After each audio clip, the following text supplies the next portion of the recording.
recently we've received a number of phone calls from members who are having issues with attorneys accepting their liens. And so we want to make sure that you don't fall into one of the traps that we're seeing again and again.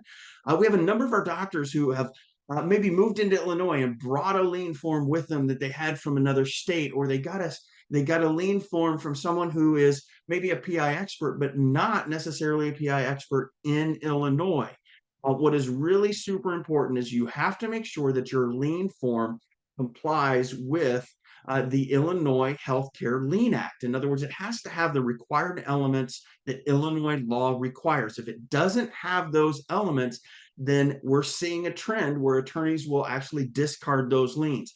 You've got to make sure, one, that your lien is in writing.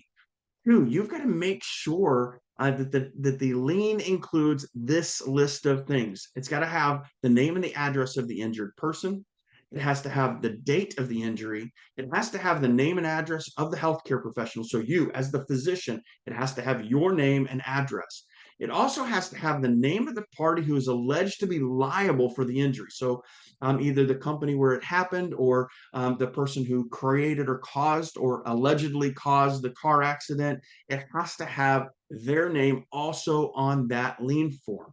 So you've got to make sure all of those elements are required. One other thing, when you are serving that lien, you've got to make sure that you served according to the law. It has to be either served in person, or it has to be served through registered or certified mail.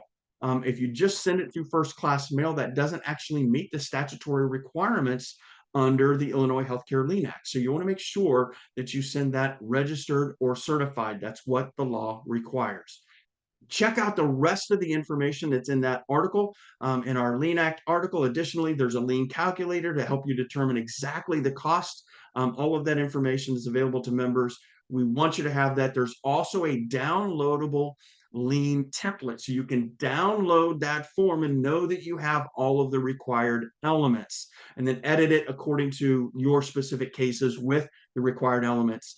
Don't change the fields, don't remove any fields, because that again would invalidate it potentially. And so you want to make sure that you continue to have valid liens.